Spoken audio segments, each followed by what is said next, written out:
énorme. Ça faisait longtemps que... On a tout perdu, quoi. On a tout perdu, et puis retrouver le goût d'une pizza, ça nous fait plaisir, quoi. Parce que ça fait longtemps qu'on n'a pas mangé. Merci du fond du cœur. Bonne soirée.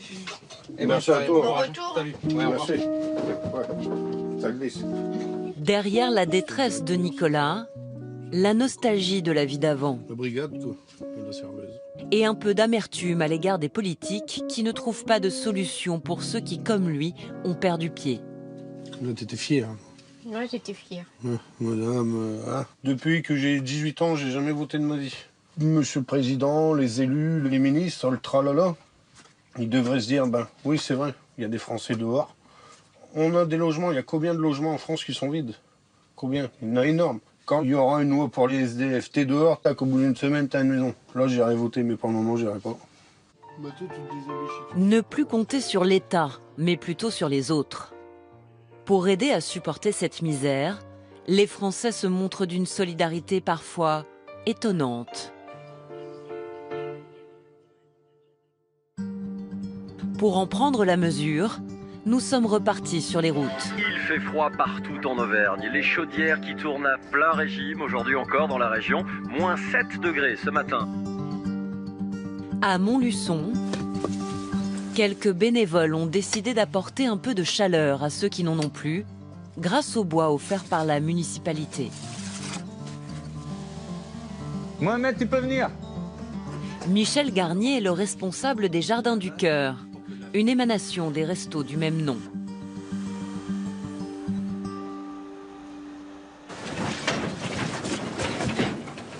Sur le moment, quand on a eu l'idée, on se disait mais peut-être qu'on rêve, il n'y a peut-être pas besoin. Et très rapidement, les assistantes sociales nous ont dit on est là, à vue de nez, on a 80 familles qui auraient besoin. Dans cette camionnette, Bonjour. Bonjour. Manu, un retraité qui a fait 70 km pour récupérer son bois. Pas trop long la route? Non, ça va. Vous avez trouvé un beau camion là. Ah bah c'est celui de mon voisin. Hein. On va pouvoir charger. Au départ, je me sentais mal à l'aise d'y aller. Mais bon, encore heureux que j'arrive à me trouver du bois, ça va bien me dépanner quand même. Tant mieux. Ça va me permettre de pouvoir finir au moins l'hiver. Ah, il y a un autographe. Oh bah oui, madame. Putain, j'ai trop d'eau. Hein.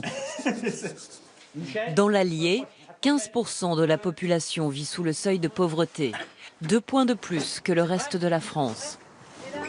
Allez, c'est parti. Allez. Alors en ce moment, Michel et son équipe livrent du bois plusieurs fois par jour. Salut à toi. Bonjour. Renée a 64 ans. Elle vit avec son fils Steven dans ce petit pavillon situé à une dizaine de kilomètres de Montluçon. Depuis 2 ans, cette ancienne ouvrière ne se chauffe plus qu'au bois. Elle attendait avec impatience cette livraison. Là, je finissais mes derniers morceaux. Il n'y a pas d'autre chauffage que le bois ici. Si, j'ai électricité, mais... Enfin, moi, j'appelle même pas ça des radiateurs, j'appelle ça des grilles de pain.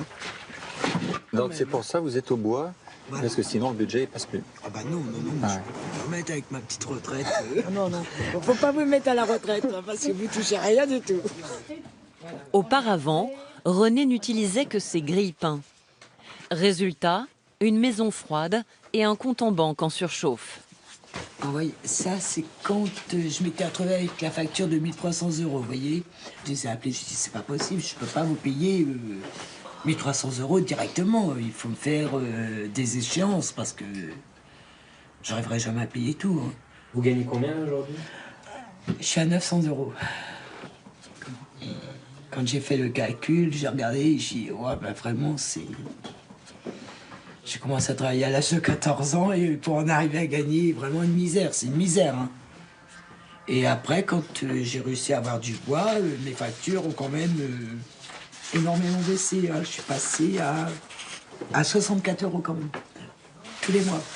S'il n'y avait pas ce type d'initiative, vous pensez que vous arriveriez à vous payer le bois? Non, pas du tout. Non? Non. Une situation tellement ordinaire qu'elle devient difficile à supporter pour les bénévoles comme Mimi. De plus en plus, il y a une précarité chez presque tout le monde, quoi, je veux dire. C'est vrai? Ah oui, oui. Ah oui, bon, C'est vrai que j'arrive plus à supporter ça, quoi, je veux dire. Vous avez la rime.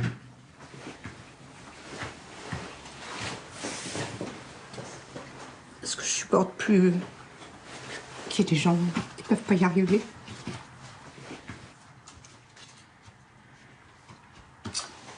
Qu'est-ce que je peux faire, moi? À part faire du bénévolat, c'est tout ce que je peux faire, quoi. Je peux rien faire d'autre, hein, je sais pas. Voilà. Et à la prochaine. Ouais.